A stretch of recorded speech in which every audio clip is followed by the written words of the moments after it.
자, 10월 11일 생생플러스 오늘은 대표 특집 같습니다. 앞서 임시연 여자 양궁 대표 선수 만났고요. 또 기업들 대표들 분석하는 박주근 대표 만났다면 이분은요. 대한민국 주식과 경제를 설명해 주시는 대표 선수입니다. 주식 초보를 위한 최고의 선생님 염블리 염승환 이베스트 투자증권 리테일 사업부 이사 화상으로 연결되어 있습니다. 이사님 안녕하십니까? 네, 안녕하세요. 네.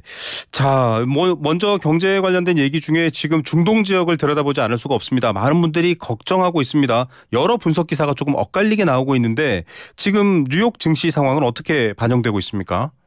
예, 전쟁 이제 리스크가 좀 이제 발생을 했죠. 주말 사이에. 그럼에도 불구하고 미국 증시는 3일 연속 강세 흐름을 좀 계속 이어나가고 있고 오늘 새벽에도 나스닥 중심으로 좀 강세가 이어지는 모습인데 일단 이제 전쟁이 더 확전되진 않을 거다라는 이제 그런 분석들이 좀 나오면서 유가가 조금 이제 하락을 했어요. 이 부분이 우호적으로 좀 작용을 했고 또 과거에도 이렇게 팔레스타인 쪽에 분쟁들이 여러 건 있었는데 한 번을 제외하고는 대부분의 경우에는 그냥 일시적 영향으로 다 끝났던 이제 전례들이 있기 때문에 이번에도 아마 그렇게 좀 판단을 하고 있는 것 같고 또 오히려 이런 전쟁 때문에 오늘 이제 국채 금리가 급락을 했는데 그동안 이제 미국도 그렇고 우리나라 증시가 좀 어려웠던 게 금리가 계속 올라갔거든요. 그렇죠. 근데 오늘 새벽에 미국의 국채 금리가 급락을 했습니다. 그 이유 중에 또 하나가 보스틱 이제 애틀란타 연방은행 총재가 뭐라고 했냐면 중동 전쟁 때문에 더 이상 금리 인상을 할 필요가 없어졌다. 이렇게 좀 약간 이제 긴축을 걷어들이는 듯한 이제 발언을 좀 해버렸거든요. 그러다 보니까 추가 금리 인상 가능성이 이제 제한됐다라는 이제 분석이 나오면서 오히려 이게 전쟁이 지금 증시에는 나쁘게 작용한 게 아니라 오히려 이제 금리를 꺾으면서 일단 현재까지의 흐름은 오히려 주가를 좀 올리는 그런 쪽으로 좀 작용을 하고 있는 현재 단기적인 상황은 좀 그렇게 흘러가고 있는 것 같습니다. 네.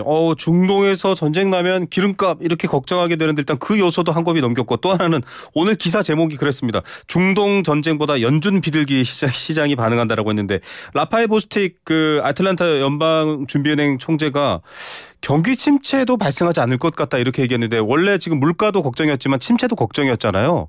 지표들을 좀 잘 해석하고 있는 건가요? 일단 이제 미국 연준에서는 저번에 FOMC에서 이제 뭐라고 했냐면은 경제 성장률 전망치를 올려버렸잖아요.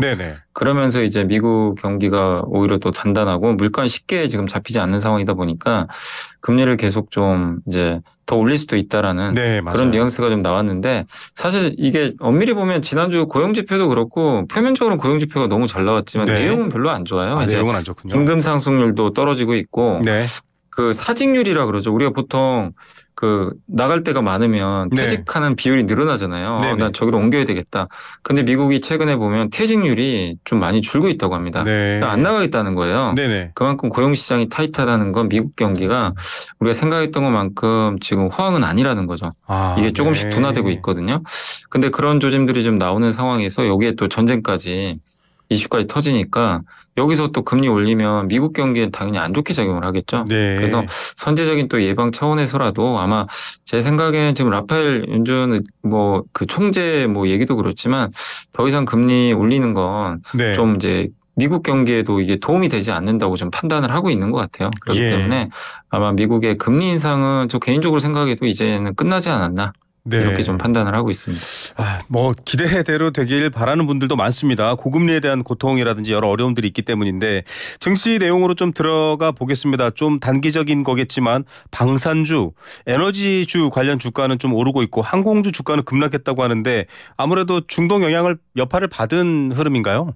네, 어제는 그랬어요. 그러니까 어제 같은 경우는 이제 전쟁 이후로 첫 이제 개장을 했을 때 뉴욕 증시에서 예상하신 대로 로키드 마틴 같은 방산주가 급등을 하고 에너지도 많이 올랐는데 항공주는 이제 반대죠. 근데 오늘 새벽에 끝난 미국 증시 또 정반대입니다. 방산주가 오히려 빠지고 항공주도 반등했거든요. 이 얘기는 뭐냐면은 첫날은 이제 민감하게 반응을 했지만 둘째 날은 나오는 이제 정세들을 보니까 이게 우크라이나 전쟁처럼 물론 이제 길어질 수도 있겠지만 전선이 확대되진 않는 쪽으로 좀 시장에서 보고 있는 것 같아요. 이런 흐름이 좀 고착화되면서 더 확전만 안 된다면 사실 에너지나 방산주에 영향을 단기적으로 크게 또 미치긴 좀 어렵기 때문에 또 항공주 주가에도 마찬가지겠죠. 그래서 일단 오늘 끝난 이제 미국 증시에서는 방산주와 에너지, 항공주가 전날과 정반대로 흘러갔다. 이렇게 좀 보시면 좀 좋을 것 같고 네. 그리고 가장 특징적인 건 태양광 업종입니다. 네. 미국의 태양광주들이 다 급등했거든요. 그 이유가 프랑스에서 태양광 발전 용량을 앞으로 2배 늘리겠다라고 발표를 했대요. 네. 그래서 이제 신재생 에너지에 대한 기대감이 올라가면서 이 클린 에너지라 그러죠. 이쪽 관련주들이 좀 급등한 게 가장 좀 눈에 띄는 부분이었던 것 같습니다. 예, 우리나라에도 좀 영향을 미쳤던 것 같은데요. 관련 얘기 뒤에서 좀 여쭤보도록 하겠고요.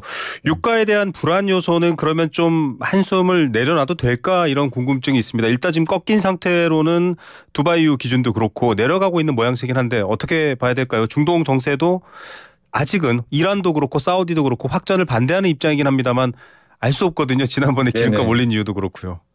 네, 그래서 이게 사실 가장 큰 변수가 유가거든요. 그래서 이제 앞으로 유가를 잘 보셔야 되는데 일단 현재까지 나오는 거 보면은 더 확전은 이제 원치는 않는 것 같아요. 지금 미국도 마찬가지고 미국도 뭐 지상군 투입 안 하겠다라고 언급을 한 걸 보면 물론 이제 이스라엘 지지한다라고 분명히 언급은 했지만 군사 개입까지는 안 하겠다. 그러니까 확전 원치 않는 거고 이란이 제일 변수잖아요. 이제 이란이 뭐 뒤에 있는 거 아니냐 이러지만 사실 이제 가장 문제가 거기 이제 레바논의 무장 정파 헤즈볼라 여기가 이스라엘을 공격할 뭐 조짐들도 일부 있다고는 하는데 만약에 헤즈볼라가 여기를 이스라엘을 타격을 하게 된다면 실제적으로는 그럼 이게 이란의 동의를 받아야만 하는 거거든요. 그럼 이제 이란의 개입이죠 어떻게 보면. 근데 아직은 그것도 아니고 이란이 또 개입했다는 명확한 증거도 없다고 지금 발표를 하고 있기 때문에 그리고 사실 이란 입장에서도 지금 미국과의 관계가 좀 개선되고 있었거든요.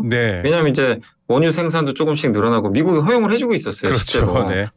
그리고 이란도 그동안 굉장히 경제가 안 좋았기 때문에 어떻게 보면은 경제 제재 해제하고 나가야 되는데 이 상황에서 여기서 개입한 게 또 만약에 드러난다거나 뭐 안 좋은 쪽 방향하면 이게 이란한테도 사실 좋을 게 전혀 없거든요. 그래서 아마 이란은 계속해서 좀 중립적인 입장 취할 것 같고 사우디 입장에서도 지금 하마스를 이번에 지지를 했잖아요. 지지한 것도 정치적인 배경이 있지 않나. 그러니까 왜냐하면 이번에 하마스가 결국에 이번에 침공했던 것도 이스라엘과 사우디가 이제 서로 친하게 지내려고 하니까 협약을 깨기 위한 거 아니었냐. 이런 좀 얘기들이 있는데 그렇게 봤을 때 사우디가 이스라엘을 만약에 편드는 쪽으로 가면 하마스가 더 공격적으로 나가겠죠. 그래서 이제 정치적으로 사우디도 하마스를 했다는 것 자체가 확전을 원치 않는다는 얘기거든요. 이런 걸 종합해 보면 이대로만 좀 흘러간다라면 결국엔 이스라엘과 이 하마스의 장기전은 이어질 수 있겠지만 서로가 더 확전은 안 되거든요. 그러면 유가가 더 올라갈 이유는 별로 없는 거죠. 그래서 근데 다만 이제 생각하실 건 이 변수가 바뀔 수도 있잖아요. 투자하신 분들이 이게 혹시 바뀌는지 그거를 좀 계속 우리가 체크는 해봐야 될 것 같습니다. 경제의 신호등이 뭐 예측한 대로 켜지면 좋겠는데요. 그렇지 않은 경우를 살펴야 되고요. 지난번 유가 급등도 그렇고 이 사우디아라비아 빈살만 왕세자가 하마스라기 하기보다는 팔레스타인을 지지한다. 이제 이렇게 표현했는데 또 하마스와 팔레스타인 정부가 좀 다른다는 점 저희가 말씀드리고요. 그래서 사실은 앞서 제가 기사 제목 너무 재밌었습니다. 중동 전쟁보다 연준 비둘기에 반응한 시장 이런 얘기 나왔는데 여러 가지 지표들이 지금 굵직하게 발표되려고 해요. 생산자 물가지수, 소비자 물가지수, PPI, CPI도 지금 예고돼 있고 FOMC 회의록도 지난달 거긴 합니다만 지금 공개 얘기가 나오고 있는데 이게 뚜껑이 열리면 좀 뭔가 예측해 볼 수 있는 것들이 있나요, 대표님? 그러니까 일단 이제 이번 주에도 굵직한 이슈들이 좀 있는 게 일단 이제 아까 말씀하신 대로 물가가 제일 중요하고 또 FOMC 회의록에서도 9월에 이제 얘기했던 부분들이 이제 다 알려진 건 아니다 보니까 이제 전문이 다 나오잖아요. 그래서 연준 위원들이 왜 이렇게 긴축적으로 이렇게 방향을 또 바꿨을까? 그걸 알 수가 있기 때문에 물론 근데 또 최근에 나오는 발언들은 또 반대로 가잖아요. 정반대로 가니까 이제 갑자기 긴축보다는 금리 인상 안 하겠다라는 식으로 좀 나오니까 그러니까 그때와 지금이 또 바뀔 수도 있는데 어쨌든 이제 9월달 FOMC 의사록을 보고 우리가 명확하게 왜 긴축으로 바뀌었는지 그러면 뭘 봐야 되는지 알 수가 있습니다. 경제가 너무 좋기 때문에 한 건지 물가를 더 잡기 위해서 한 건지 거기에 따라서 우리가 대응 방안을 알 수 있기 때문에 보시면 되겠고 그다음에 이제 12일 날 있을 미국의 소비자 물가가 제일 중요한데 아마 이거는 3.6% 정도로 예상은 하더라고요 시장에서. 그래서 지난달보다는 좀 낮아질 텐데 지금 유가가 근데 그 후로 올랐었잖아요. 그래서 그게 좀 반영이 어느 정도 될지 보시고 다만 더 중요한 거는 저 유가나 이런 에너지 가격 뺀 근원 물가거든요. 이 근원 물가는 지금 계속 떨어지는데 이게 계속 떨어지면은 저게 올라간다고 해도 주가에는 오히려 우호적으로 작용할 수 있습니다. 그래서 중요한 거는 근원 물가가 계속 하락을 하고 있는지 이 부분에 초점을 맞추시고 보시면 좋겠고 저는 개인적으로 계속 떨어진다고 보는 이유가 미국의 이번에 고용지표에도 임금 상승률이 둔화된 걸로 나왔어요. 네. 그게 이제 서비스 물가에 영향을 주거든요. 네네. 그래서 저는 개인적으로 그걸 근거로 좀 미국의 근원 물가는 좀 계속 둔화되지 않을까 이번에도 네. 그렇게 예상은 일단 하고 있습니다. 네, 에너지 같은 변동폭이 큰 것들을 뺀 근원 물가가 점점 하락하고 있다는 거는 주식시장에는 청신호다 이렇게 네. 말씀해 주셨고요. 이 부분을 잘 보라는 역시 최고의 선생님의 조언이었습니다. 국내 증시 상황도 보죠. 오랜만에 좀 숨통 트인 것 같아요. 네, 오늘 증시는 일단은 지금 현재 이제 끝났는데요. 네. 모처럼 급등했습니다. 오늘 코스피가 1.98% 급등해서 2,450까지 올라왔고 코스닥은 더 많이 올랐습니다. 하루에 네. 오늘 무려 상승폭이 2.78% 가까이 급등을 해서 817포인트를 기록했는데 오늘 좀 삼성전자 실적 발표가 있었거든요. 네네. 삼성전자가 예상보다 좋은 실적을 낸 것도 호재로 작용했고 그동안 사실 그 코스피나 코스닥이 좀 안 좋았던 배경 중에 하나가 우리나라 같은 경우는 2차 전지가 너무 많이 빠졌거든요. 네. 주가가. 근데 오늘은 다 급등을 했어요. 특히 네. LG에너지솔루션, 에코프로 이런 기업들이 오르면서 기존의 주도주가 증시를 이끌었다. 그리고 이렇게 올라간 가장 큰 배경은요. 금리가 미국에서 꺾였어요. 네. 미국의 금리가 급락한 게 결국 한국 기업들에게 또 숨통을 틔워준 결과로 작용을 했던 것 같습니다. 그래서 어쨌든 오늘은 정말 오랜만에 그동안 한 달 동안 거의 증시가 빠지기만 했는데 네. 모처럼 좀 증시로만 보면 활짝 웃었던 하루였다라고 말씀드리겠습니다. 네, 금리나 앞서 근원 물가도 얘기하셨지만 그런 것들을 보면 돈이 어디로 향하는지 봐야 되는데요. 돈이 시장으로 다시 들어오고 있다 네. 이렇게 보시면 될 것 같습니다. 좀 세부적인 것도 봐야겠습니다. 국내에도 방산 섹터나 중동 사태 관련해서 영향받는 주식들이 있었나요? 이제 다시 한번 좀 말씀해 주시겠어요? 네, 국내 주식 섹터에도 방산 관련이라든지 중동 사태 영향받은 주식들이 있나요? 예. 이게 똑같습니다. 어제 같은 경우는 에너지하고 방산 섹터가 다 급등을 했어요. 네. 일부 기업들은 이제 하루에 30%나 폭등하는 네. 그런 모습이 나왔는데 오늘은 정반대입니다. 오늘은 네. 다시 또 대밀렸죠. 그래서 이게 우리 한국도 똑같아요. 이게 전쟁이 확전되지는 않을 걸로 좀 보고 있기 때문에 오히려 에너지 방산 섹터는 좀 빠졌고 이제 반대로 이제 어제 레저 업종들이 많이 빠졌어요. 네, 항공이나 알겠습니다. 네, 그렇게 좀 바뀌었다라고 말씀을 드리겠습니다. 네, 역시 정세 판단에 대해서 시장이 즉각 반응하네요. 오늘 말씀 네. 여기까지 듣겠습니다. 감사합니다. 네, 감사합니다. 네, 염승환 이베스트 투자증권 이사였습니다.